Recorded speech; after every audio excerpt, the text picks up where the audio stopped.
Stormy seas and lost souls. Who is it? She's dreamt of this before. It's coming. Is it?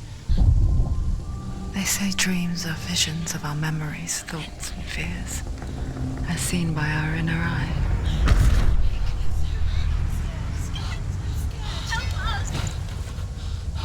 But what if each one of us is always dreaming, even when awake? And we only see what our inner eye creates for us.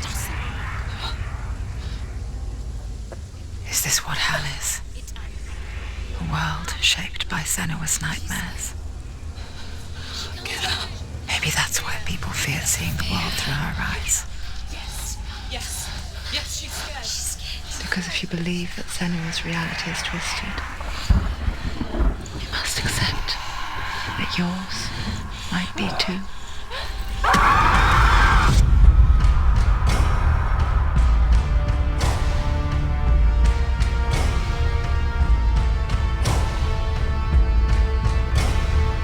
Hellblade Senua Sacrifice is a video game about Senua, a Celtic warrior on a vision quest into Viking territory.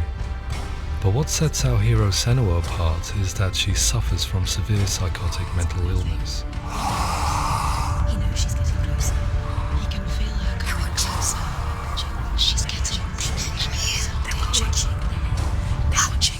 The original idea for Hellblade was to create a classic hero's journey, a journey of suffering, but one where the fantasy world is not another planet or alternate universe, but a world that is constructed in Senua's mind. But to do so would mean putting psychotic mental illness at the center of the experience, a subject that is still considered taboo, and a challenge that was both terrifying and exciting in equal measure. In Hellblade, the starting point was a newly discovered Celtic goddess called Senuna in Ashwell, Hertfordshire. When first discovered, her name was thought to be Senua, a name which I liked and kept.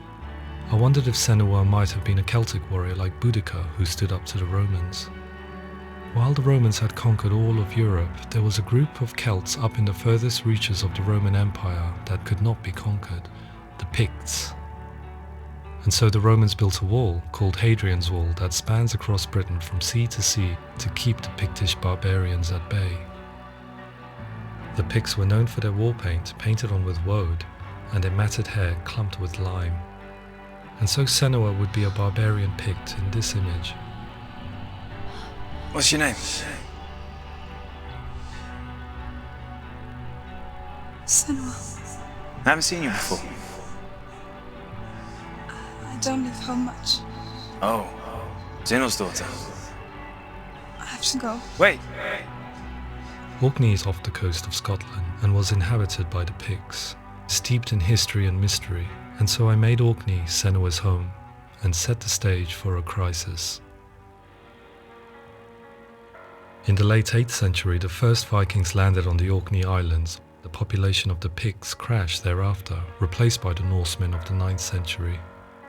Were they wiped out? We don't know for sure, but it would seem likely given the reputation of the Vikings. The Northmen's brutality is legendary. High-ranking leaders and chieftains of the tribes they conquered were often offered as sacrifice to their gods. The most brutal of these sacrifices was known as the Blood Eagle. I imagine Senua as a young female warrior who returns home from exile to find her partner, Dillion, brutally sacrificed to a Norse god by these hellish warriors from a faraway land. I imagine the horror of this moment and how it would have dragged her deep into mental torment.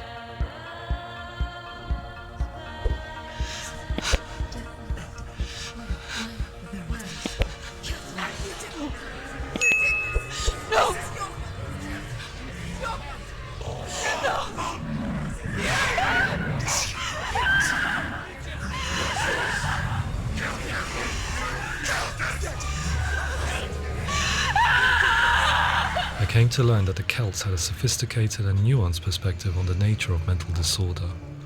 One term they used was gelt. A gelt is a man or woman who has been driven mad by a curse, battle trauma, or grief. The gelt would take to a life in the woods in search of penance, punishment, and purgation. And so Senua became a gelt, cursed by darkness, looking for redemption in the wilds. Another word the Celts used in reference to mental disorders was druth, meaning fool, or Liar. one who utters the words of God. They tell of the mad sinner who flees battle into exile and takes on a beastly nature, growing feathers on his body. The character called Druth in Hellblade is based on a little-known person called Findan, an 8th century Irish Celt who was captured and enslaved by the Vikings, but eventually escaped to Orkney where he became a monk. I will tell you my stories of hell, if I may walk with you. Upon meeting Senua, it would be his stories that fuel her quest deep into their world of gods. The Northmen say the world will come to an end. The sun will grow black, the earth will sink into the sea, the stars will disappear, fire and water will meet, flames will play against the sky, the heavens and earth and all the world will be burned, all the gods will be dead, and the warriors of Valhalla and people everywhere. Senua, prepare yourself for Ragnarok, for it is nigh. So the stage was set for a new adventure, a journey into the Norse underworld called Hell, a vision quest fueled by madness and myth, a fantasy that was created by Senua's own mind, and one that we would experience through her eyes. This is your mission. This is your quest. There is nothing else left. To make a game about a warrior with psychotic mental illness as its central theme was fraught with danger. Mental illness such as psychosis is still taboo and rarely acknowledged in a century of cinema, never mind the new medium of games. Where it does feature, it often conflates psychosis and psychopathy associated with a lack of empathy. It is unfortunate that these two words sound so similar that they are used interchangeably in media.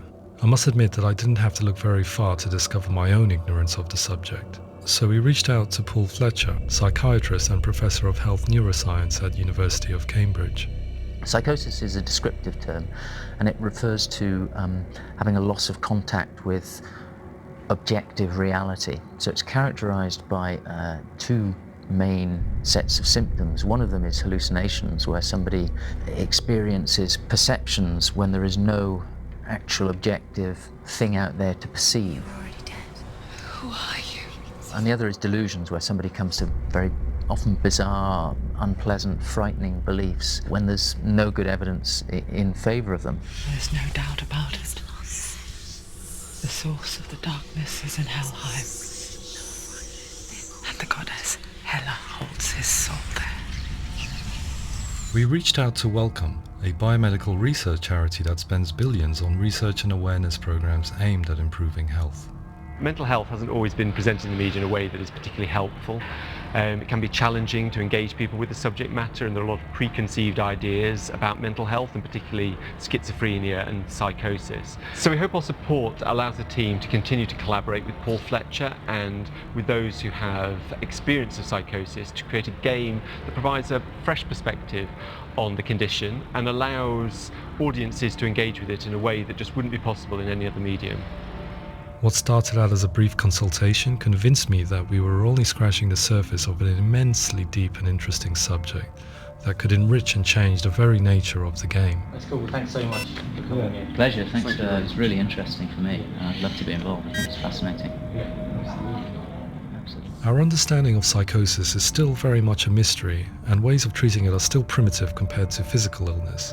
After all, it is easy to see the pain and suffering caused by physical diseases or physical trauma. It is not so easy to see the mental suffering and trauma of severe mental illness. But what if we could find a way to see it? Games are capable of drawing you in for hours on end, playing the role of a character who is different from you, experiencing their perspective, and actively involving you in a world that functions with a different set of rules. That voice is not a kind. It's that voice calls you to your death. It's an evil voice. If we were to represent Senua's psychosis, we would have to simulate voice hearing, a common attribute. But how can we simulate something we have no first-hand experience of? Professor Charles Fernyhough, a leading expert in voice hearing from Durham University, offered his help. Hearing voices is an experience that is usually associated with severe mental illness, and crucially we know that hearing voices is a part of ordinary life for many people who don't meet the criteria for mental illness. Yeah. Oh, that's not him in real life. We know voices vary according to where they appear in space. Voices can appear far away in the distance, they can appear right there in your ear, they can seem to be coming from inside your head. Based on the information Professor Fernie Ho provided, I put together a sound brief and invited some actors to the studio.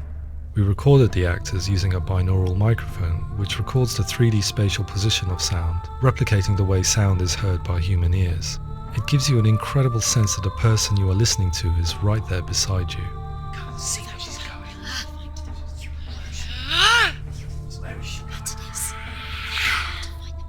Rachel Waddingham from the Voice Collective came to our studio with 2 young voice hearers to speak to our team. We talked at length about their experiences and they listened to our tests, giving us feedback on how we could improve on it. Everyone hates her. She's cursed. It's very hard to represent what this experience is like, partly because it's such a personal, intense, emotional experience. It's testament to how Ninja Theory have been listening to what the researchers are saying, but also, crucially, listening to the experts by experience. What they've come up with is so compelling. It's by far the best representation I've heard of what these experiences are like.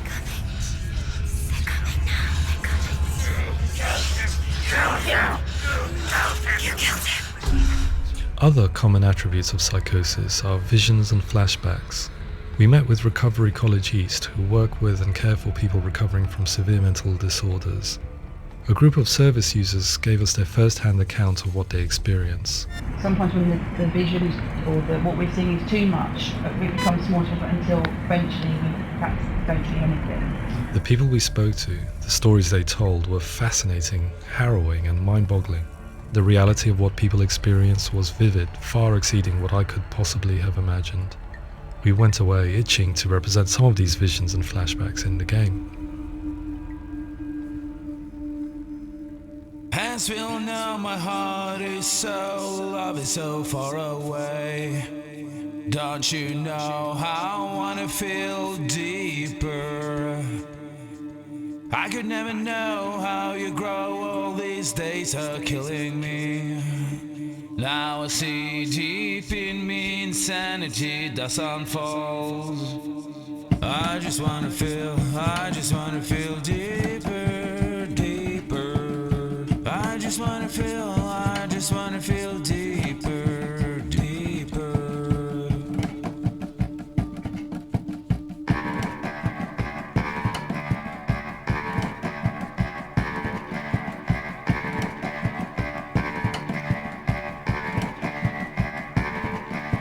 Hands will know my heart is so, love is so far away. Don't you know how I wanna feel deeper? I could never know how you grow, all these days are killing me. Feel like this, read like this, I just wanna live, that's all. I just wanna feel deeper, deeper. I just wanna feel deeper, deeper.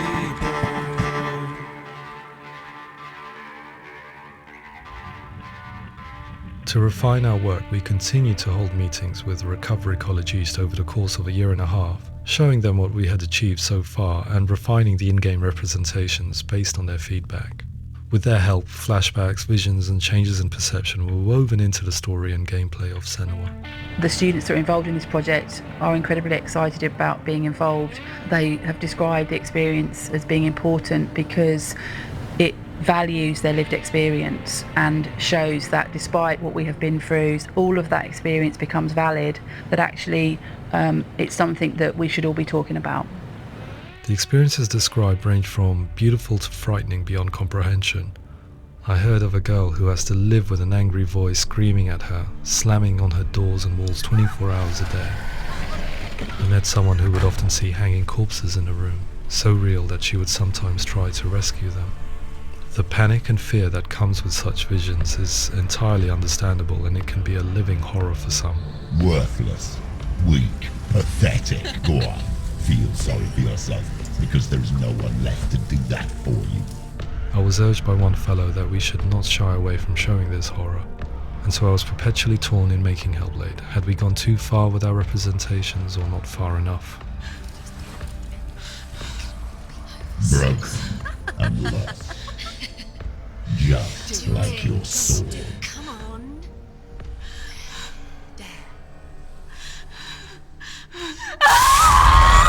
In some ways, voice hearing and visions were the low-hanging fruit, so to speak.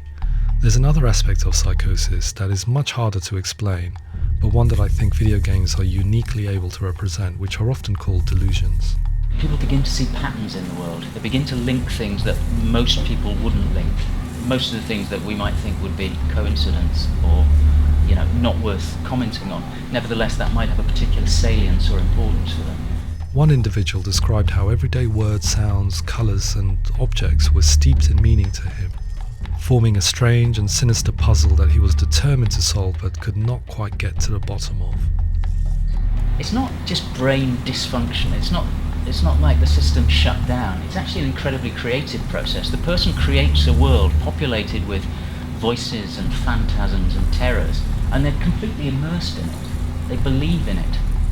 We often invite people into the studio to play the game. In one of our playtests, they played through much of the game, making associations between runes, secret messages, and the threat of darkness that stalked them. There are many things that happen in the world of Hellblade that make perfect sense within the context of Senua's mind. The dark rot that's killing her slowly from within, the secret runes of the gods that block her path to Helheim, and strange associations that exist in the game to confuse you. To complete Senua's quest, you have to internalize and accept the logic and meaning behind these things to progress. Afterwards they said that they didn't see much evidence of mental illness in the game. People with delusions of all sorts would argue the same thing, that they are not aware of their experience being abnormal in any way. I need this sword. It's important. Representing perception changes and thinking patterns within Hellblade gives us a set of symptoms common in psychosis. But people with lived experience were keen to emphasize another point, that it is wrong to define a person by their symptoms. Quite often, the illness comes not from the symptoms, but from the stigma, isolation and mistreatment that comes about from the rest of society. They say that I'm cursed. What if they're right? I needed someone to portray Senua, someone who could believably internalize her suffering.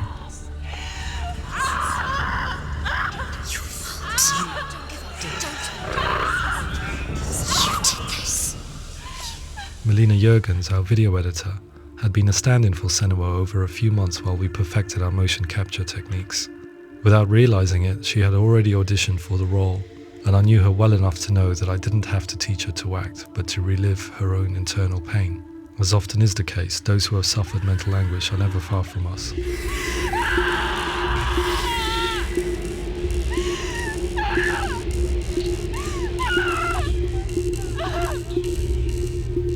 My hope is that by creating a compelling and aspirational character in Senua who feels very much real, albeit in a fantasy setting, we can provide a lens into her reality, a different one to yours, and this is where storytelling comes into play.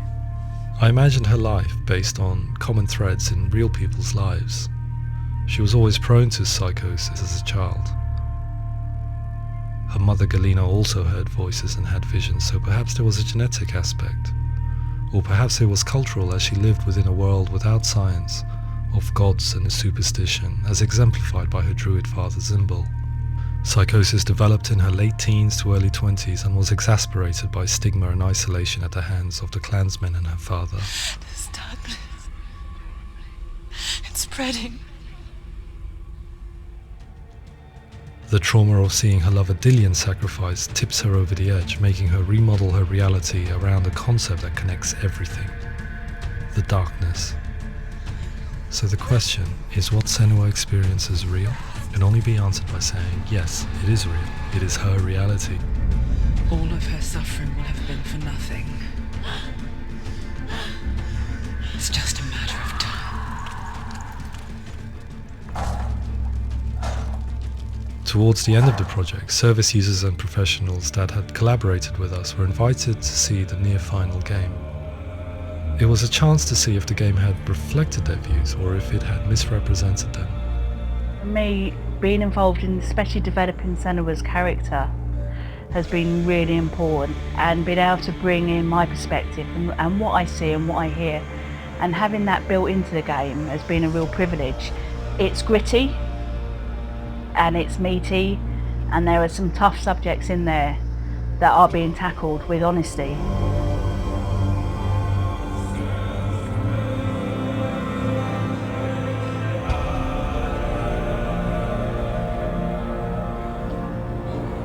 I was blown away by it today, absolutely blown away. It was just fantastic to get the opportunity to use our lived experience in a very creative way. There's nothing tokenistic about the work we've put in. It feels like we've been listened to, things have been taken on board, and I think there was a lot of realism in the game itself, and it feels very authentic.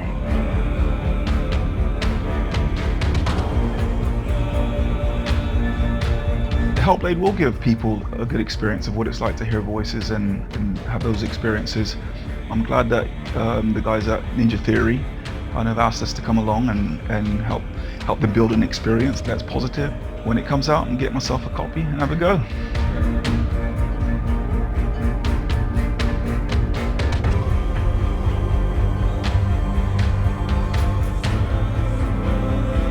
I think all the way through I was really inspired by how the conversations have translated into the game in a way that I think I didn't imagine was possible. So wonderful, really wonderful.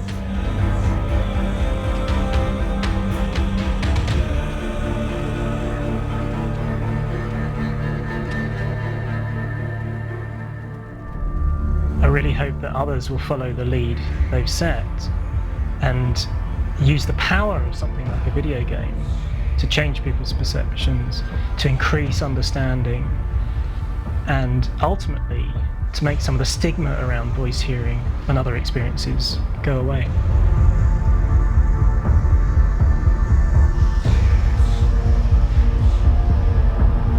For me, it was really exciting to see something that I explore scientifically being represented so beautifully in a character who's trying to penetrate the mysteries of the environment in which they've been placed, with all of this strange uncertainty and noise and conflicting information that they're getting.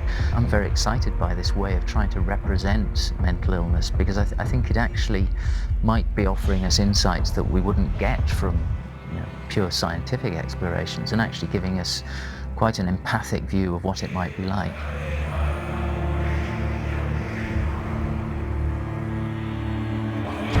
Mental illness has been with us for as long as we have been on this planet, but why? Why hasn't evolution stamped out this weakness from within our gene pool? I often pondered this question until I realized that the question had an inbuilt flaw. It assumes that being and thinking differently is a weakness.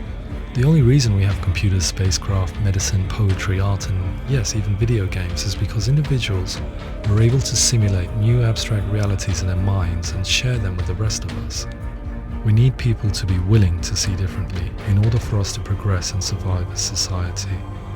And we need to be open to these new ways of seeing. And it is this spirit that motivated me to create Senua's story and share it with you.